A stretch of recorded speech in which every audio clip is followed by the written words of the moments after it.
Empire 101, unable Vortac. And I have like 1,700 pounds of fuel left. This is extreme emergency for me. There are 3 different fuel levels that you can deal with when you're out flying. Normal is what you probably experience as a normal passenger. You're going around, that means everything's going to be fine. You've got a normal airport, a backup airport, everything's great. That's normal. Min fuel is, hey, I can't take any unexpected delays, so I need to get to the airport quickly. It's not a big problem, but I can't get anything that's unexpected. That's min fuel. Then there's Mayday fuel, which is at the airlines, I have less than 30 minutes. For this pilot, it sounds like they're a lot less. This F-18 was coming into land. They weren't able to make it into their planned airport, so they planned to go to a different airport. The problem is, just like he said, he has an extreme emergency. 1,700 pounds of fuel left. This is extreme emergency for me. The other problem is this is all happening over a very populated area. This is happening right over downtown St. Louis. Now, normal fighter jets don't have the same capabilities that my plane has. My plane can land in very low visibility. However, fighter jets don't have that. But their plane has something cool that my plane doesn't have, because apparently putting missiles on a 747 isn't safe. So they have other capabilities that my plane doesn't have. My plane can land in all kinds of low visibility situations, but typically fighter jets, they want to reduce the weight that they have, and so they focus on things that are important for fighter jets. Landing in low visibility is not one of those things. So check out how this whole situation plays out. Empire 1-1, go ahead. Yes, sir. I've seen a missed approach. I'd like to reset up for the Tacan. Understood. Empire 1-1, cancel approach clearance, maintain 3,000, turn left, heading 180. Empire 1-1 up to 3,000 left for 180. Hey, no release. Let me get this Empire 1-1 out. This has been a debacle. And Empire 1-1 is getting ready to fuel at this time. All right, there's a lot of talking going on there, so let me explain what's happening. First, you hear the pilots reference this Tacan. Approach. I'd like to reset up for the Tacan. Tacan stands for Tactical Air Navigation System. It's different for fighter planes than what normal airliners use, because fighter jets, especially in the Navy and in the Marine Corps, those have airports where they're moving, let's say a boat. So they'll use a Tacan system, which allows for fighter jets and those types of planes to find a moving target. Airline pilots, our airport, it's not moving, so we don't need that technology. So it's a very different technology that the military uses than what we use, and so they have different capabilities, different setups. It's different technology that's on there, and so that is what a Tacan system is. You also notice that you could hear the air traffic control guy talking on a landline, and that's when you heard that dial tone sound here. Hey, no release. Let me get this Empire 1-1 out. And while he was talking on that landline, he wasn't transmitting, so the pilot could not hear him. But we can hear both transmissions happening, and listen closely to what this fighter pilot says while this air traffic controller is talking to another guy on the ground. Empire 1-1 is getting ready to fuel at this time. So this pilot isn't in the Mayday stage yet, they're in the min fuel stage, meaning, hey, I need to get back on the ground quickly. Don't go sequence me out behind 5 other planes. I need to get back on the ground. That's min fuel, not an emergency. It is definitely a concern though, so you get a priority handling in that case. Now, that fighter pilot doesn't know that he's on a landline. Sometimes the controllers are able to talk on the landline and listen to what the pilots are saying. Sometimes they'll come back on and they'll say, sorry, I was on a landline. In this case, the controller was obviously very focused on this pilot and what was going on, so he was talking on the landline and listening to what that pilot was saying with the min fuel situation. Check this out. Okay, hey, Empire 1-1, he's minimum fuel. What's your current weather? Current weather, we got 2.5 miles visibility, mist, overcast at 400, temperature's 15, 102.5 in viz, is the viz? Yep. Okay. Approach Empire 1-1.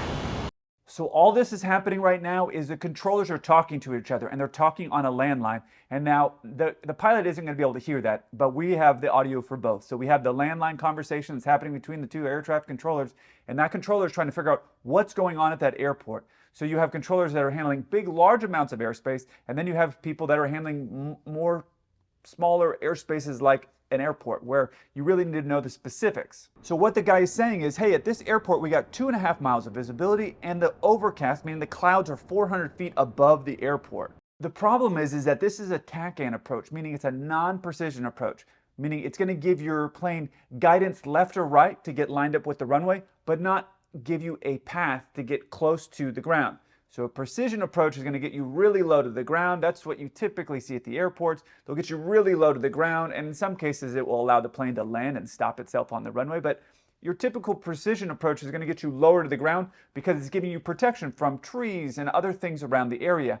A non-precision approach doesn't work that way. So if you compare these two different approach plates here, you can see if you're doing a precision approach, you can get a lot lower to the ground, which is shown right here, versus this same exact runway at the same exact airport as a non-precision approach.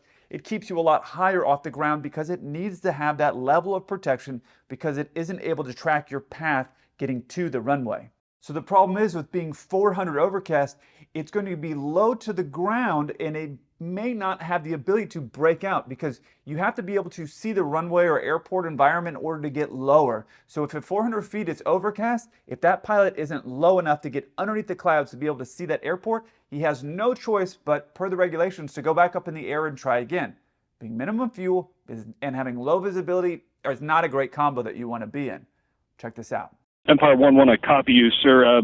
They're saying the ceiling's 400 and the visibility's 2.5 miles. Empire 1-1, do they have a surveillance approach there? Negative, sir. Empire 1-1, I'd like to try to shoot the Tacan again. Empire 1-1, turn left, heading 350, join the Tacan, 32 left, final. 350, intercepting the 318 radio from the sky. There's a bunch of terminology that if you've been watching my channel for a long time, you've never heard me talk about before because there's things that the military does that they don't let us do as airline pilots. One of those is a surveillance approach. Here's what he said. Empire 1-1, do they have a surveillance approach there? Now, I have done this type of approach before in practice scenario in clear weather. I have done it, and essentially what it is the controllers have a bunch of technology that is in their control room which allows them to help guide you down to the runway. So they're very closely monitoring you coming down and they're giving you heading changes. So it might be turn 2 degrees to the left. Okay, you're on path. Okay, you're left of course, or you're right of course. And they're giving you little micro adjustments so you can be getting down to the runway. That's called a surveillance approach. They do it in the military a lot. You don't normally get it in civilian aircraft. There is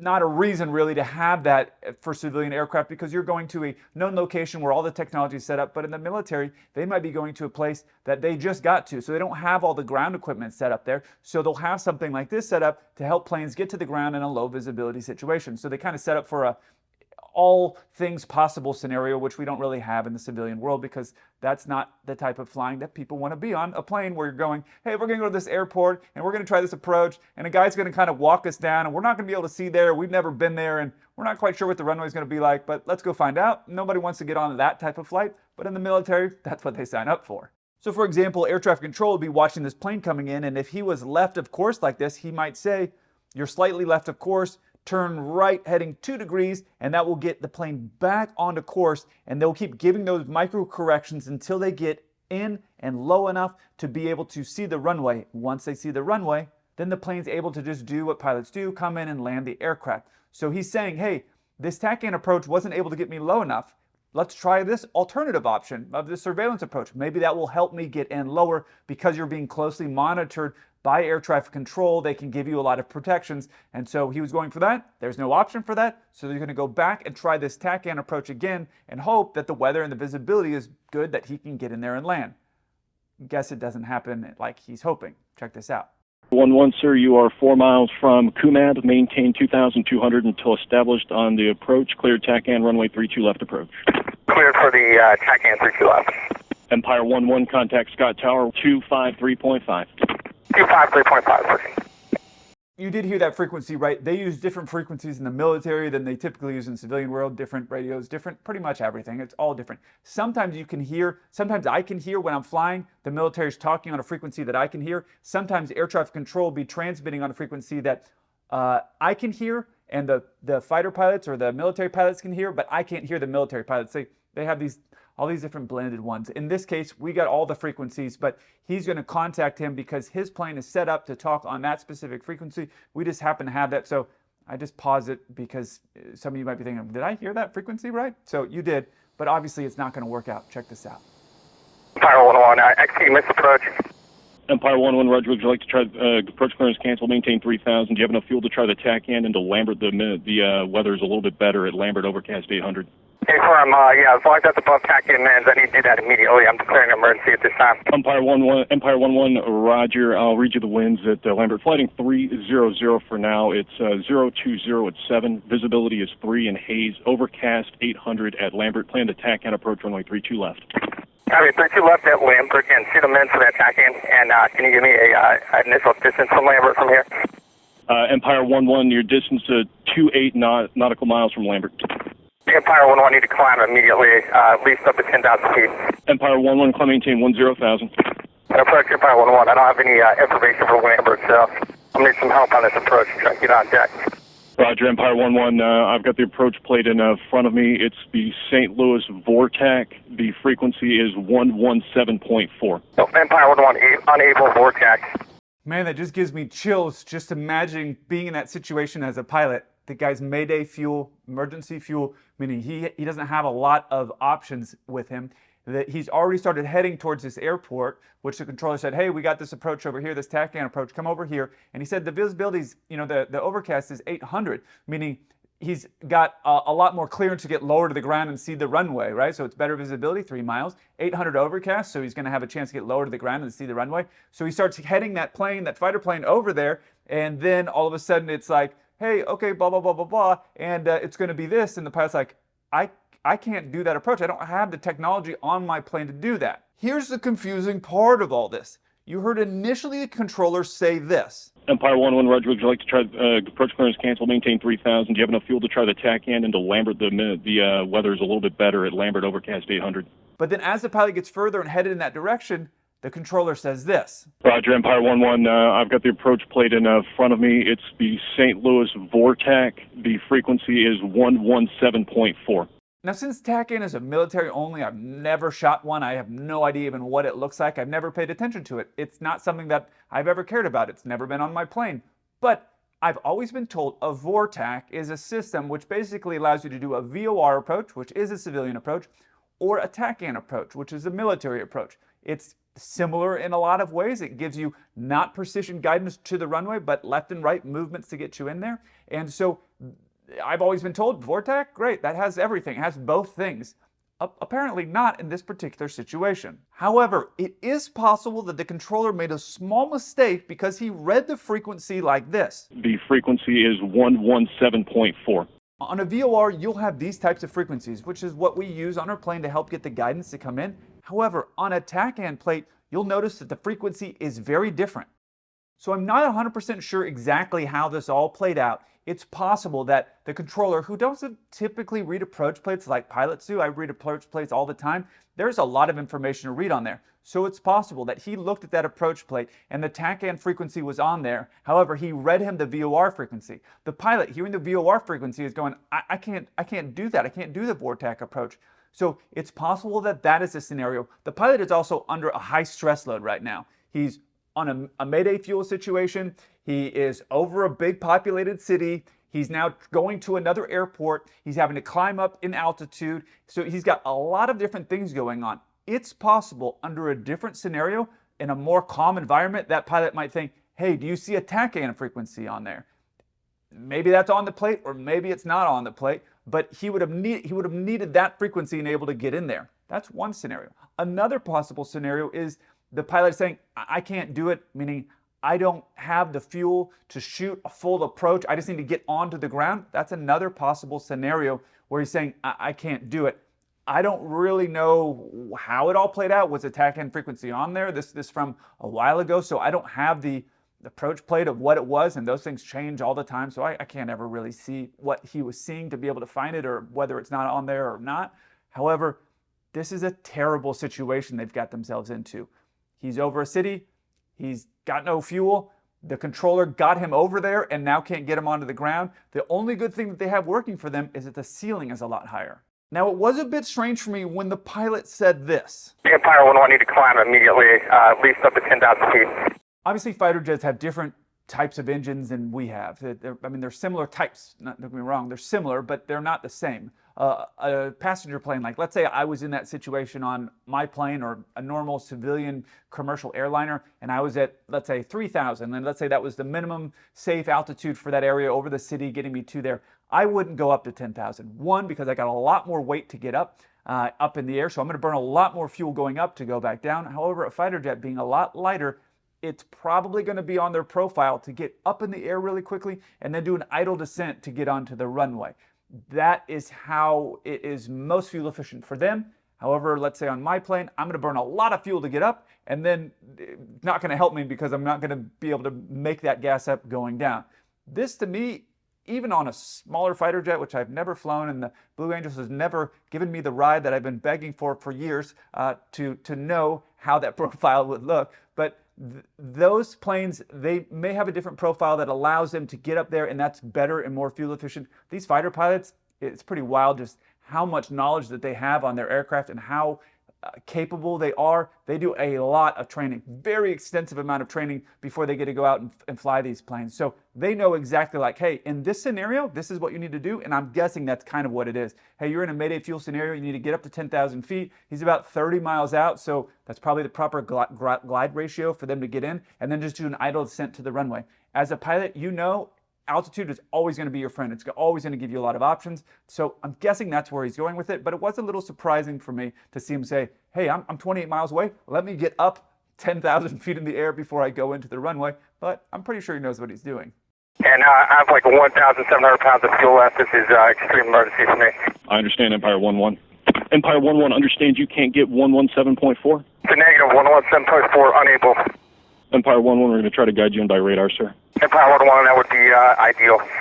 Empire 1-1, descend maintain 8,000. Empire 1-1, 8,000, and can you read me coordinates for the field, sir, if you can do that?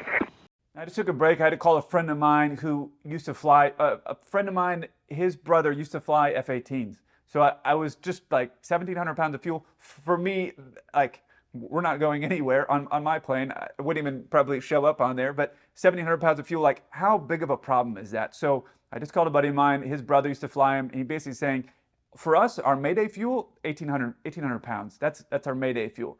Now, usually in the airlines, when we're dealing with Mayday fuel situation, that's saying, hey, I'm 30 minutes from, I'm going to have 30 minutes of fuel once I get to the airport, right? That's your Mayday fuel, or less than that. He's saying 1,800 pounds, that's your Mayday fuel. This guy's at 1,700. He's at 1,700 right now. He's not at the airport. He still has to shoot a whole approach and land. He has got himself in a really, really small corner here. So it's past Mayday. It's a I can't say the words because YouTube will block the video, but you're puckered up. You're not feeling warm and fuzzy inside. And the controller is now coming up with, hey, we're just going to do a surveillance approach, which there isn't one there at Lambert Field. They're just going to start making something up to help them get on the plane or get the plane onto the airport there. So they're making stuff up here because it's kind of a life or death situation. And not just for the pilot because he's able to eject, but they're over a big city. So if he ejects, you can imagine, and he can't see, remember there's a cloud deck beneath him. If he ejects his plane there over the city, that plane is going to go somewhere, and that's going to kill a bunch of people, probably. Maybe it ends up in a field somewhere. We don't know, but no pilot is going to want to put themselves in that situation where they're like, oh, peace out, I'm out. That jet goes and crashes and kills a bunch of people. He's got himself in a real bad corner here. So they're just trying to come up with a plan that's going to help them get this plane on the deck safely. Watch what happens. Empire 1-1, I hear you loud and clear now, sir. How much fuel do you have remaining? Empire 1-1, I got about 10 minutes remaining. Okay, sir, that should be plenty. We're going to take you out to about 7 mile final. Do this just like it's an ILS, and we'll talk you in. Empire 1-1, sounds good. And can I please get you to read that lat line again for the field? Empire 1-1, the coordinates are north 3844 and 90 seconds, west 090 22.86 seconds. Empire 1-1. Empire 1-1, turn left heading 360.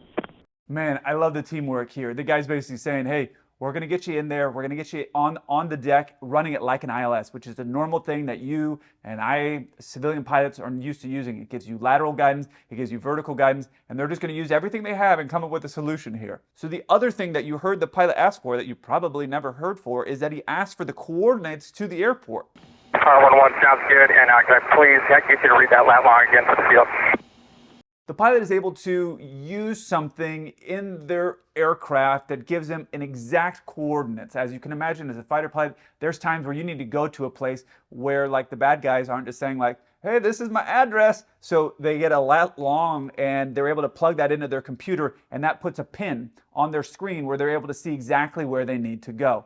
And so what he's doing is basically trusting but verifying. He's going to put a pin exactly where the airport is, so he knows exactly where he needs to be and is able to kind of plan for his descent rate and also verify that the directions and the headings that the controller is giving him is getting him to that location that they want to get to.